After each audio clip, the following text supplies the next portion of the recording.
Well, this is the Palisades. Some people call this South Madison, some people call it the Palisades. We ended our wade fishing episode up at Lyons Bridge. Lyons Bridge is the beginning of the float fish section. So from there down you can float fish from the boat. Above there you can't fish from the boat. This is the Palisades for obvious reasons. It's one of the most unique geographical areas in the valley. It's that huge, they call it a buffalo jump too, where they drove buffalo off the edge there. It's a really unique formation. The water is pretty much consistent from Lyons Bridge down from here to say McAttee Bridge.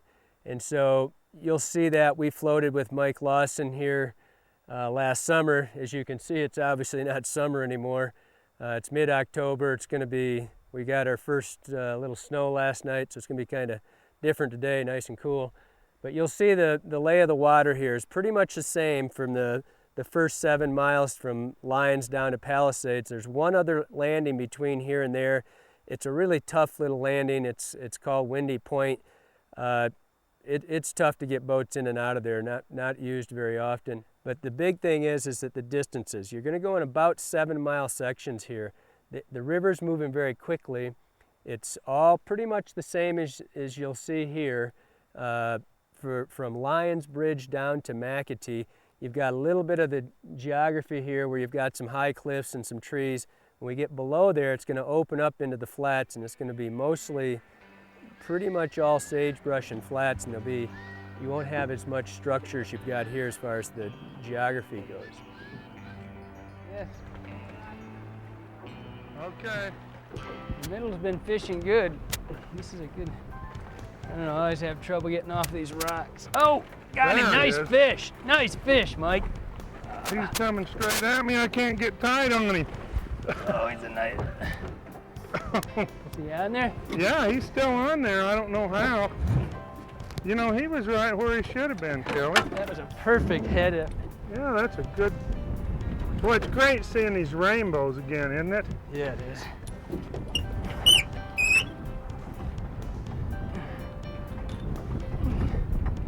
You know, we about had him in there for a minute.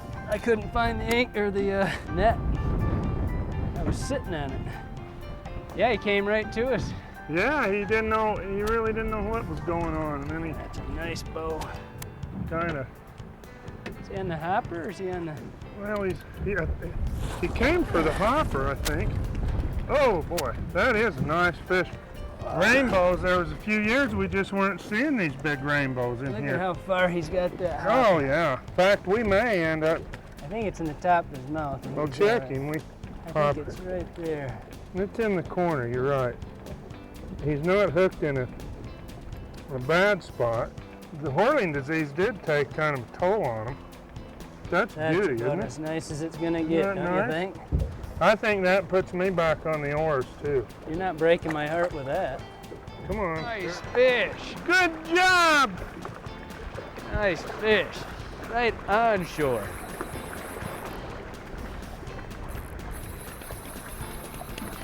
Kelly, I'm just gonna hold the boat here unless you, and wait for instructions. I think I'm fine. It's like another rainbow.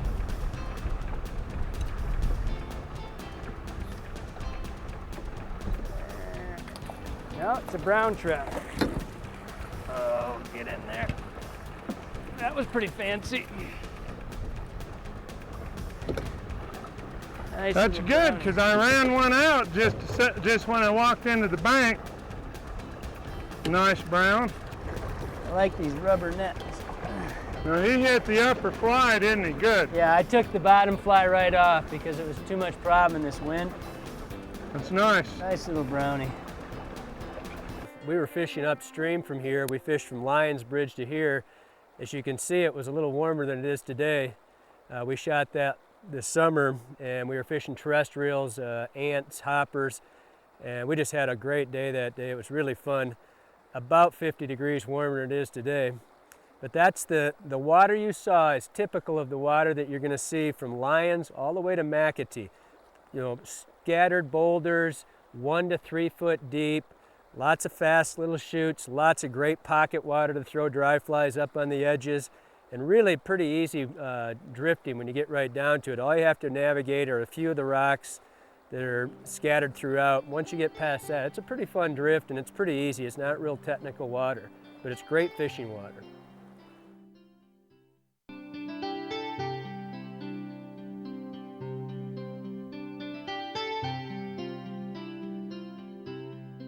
As you can see, the river's started to change a little bit here. It's starting to broaden out. We're getting down into the flats here. You can see it's just starting to flatten out all around us. We're going to lose a lot of the steep banks and the trees up above. And pretty much from this section down, you're still going to see a few boulder fields. As you can see out here, there's just one or two here and there, but it's going to start to widen out on you.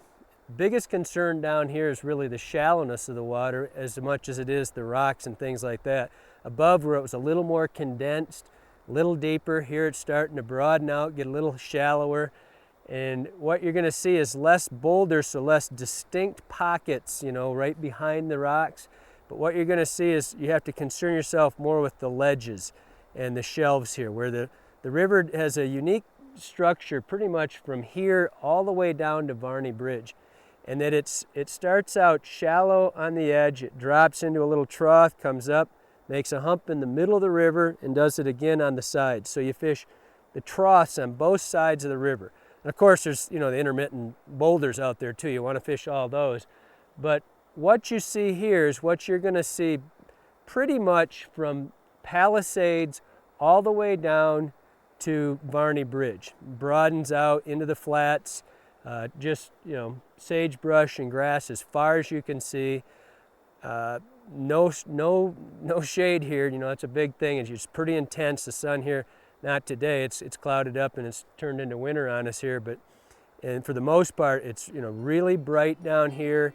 And you're going to fish right in the ledges all the way across. It's going to be like this, nice and wide, for the next 20 miles or so.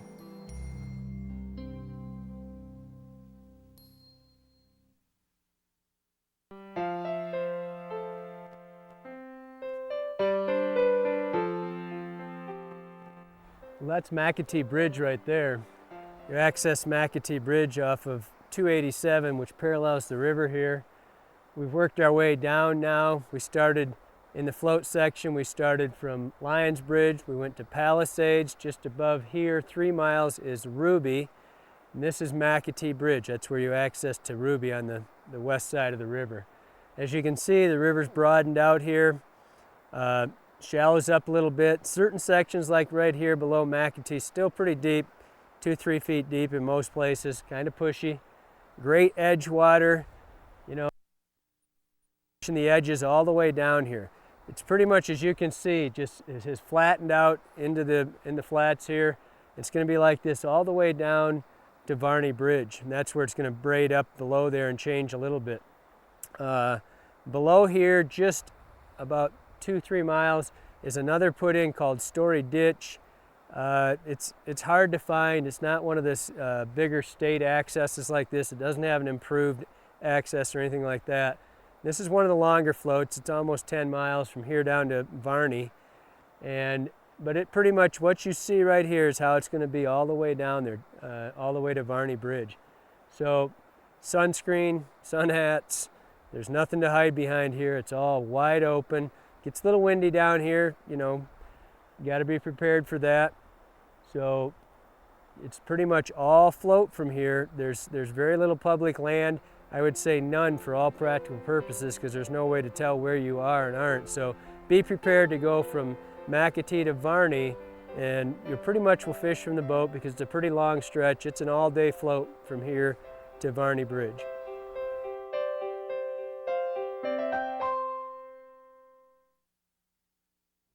Streamers work on this river year-round, and I've got a basic selection here. There's no end to the sorts of streamers you can fish. The fish love them on this river. I've got a handful of different styles here.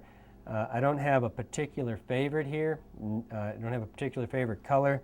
I do have a couple things I'll show you that some people do down here, the little rubber legs things. I'll get to that in a second. All I have here is just color variations. Olive's a real popular color here. as is black. Yellow is our top color for the last 2 years on the river, especially in the middle of the summer. Real popular. Here I've got the white, just a white woolly bugger, a little flash in it. One thing about this river is that the brighter it is, you can get away with a little bit brighter, flashy fly. Even in your nymphs, you can use a little bit more flash. On the streamers, same thing. I've got this little crystal flash inside here. Stepping up here to a TNA bunker, little rainbow pattern, really successful in here. I've had some great days down in the big water with that. Here I've got an olive circus peanut. You can see lots of rubber legs, flash, stuff going everywhere, double hook. It's flopping, going everywhere. They love this thing. Had a great day with it yesterday. Here's a little yellow bucktail, really small, pretty generic bucktail. And next to it I've got a little rubber leg woolly bugger.